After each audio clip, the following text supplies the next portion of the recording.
ဒီဖိုက်တိုဝိအစိမ်းရောင်လေးရဆိုရင်တော့ခန္ဓာကိုယ်တစ်ခုလုံးကကြည့်ကောင်းပြီးတော့ဘိုက်တစ်ခုတည်းကွက်ပြီးတော့ဘိုက်ပူနေတဲ့သူတွေအတွက်တော်တော်လေးကိုအဆင်ပြေတင့်တော်ပါတယ်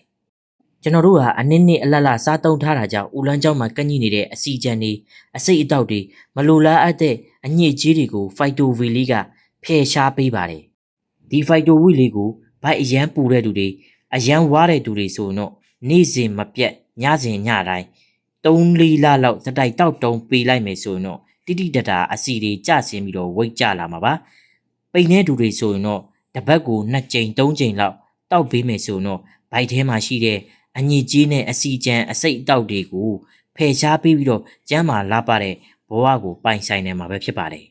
ကျွန်တော်တို့ခန္ဓာကိုယ်ကျန်းမာတန်ဆွမ်းဖို့ဆိုရင်ဦးလန်းချောင်းကျန်းမာရေးကလည်းအရေးကြီးပါတယ်ဦးလန်းချောင်းမှာအစိတ်အတောက်တွေများလာပြီဆိုရင်ဦးလန်းချောင်းက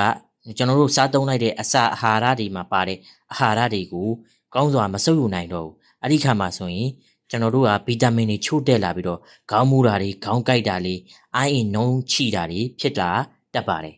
အဲ့တော့ကျွန်တော်တို့ဦးလန်းချောင်းကျန်းမာဖို့ဆိုရင်တော့အမြင်တက်များစွာလိုအပ်ပါတယ်ဒီဖိုက်တိုဝီလေးမှာဆိုရင်တော့အမြင်တက်များစွာပါဝင်ပြီးတော့ဒီဦးလန်းချောင်းမှာအညစ်အကြေးတွေကိုအလွယ်တကူဖယ်ရှားပေးနိုင်ပြီးတော့ဝမ်းမှန်ပြီးတော့အညစ်အကြေးတွေကိုအလွယ်တကူဖယ်ရှားပေးနိုင်တာဖြစ်တဲ့အတွက်ဦးလန်းချောင်းကျန်းမာရေးအတွက်အထောက်အကူပြုပါတယ်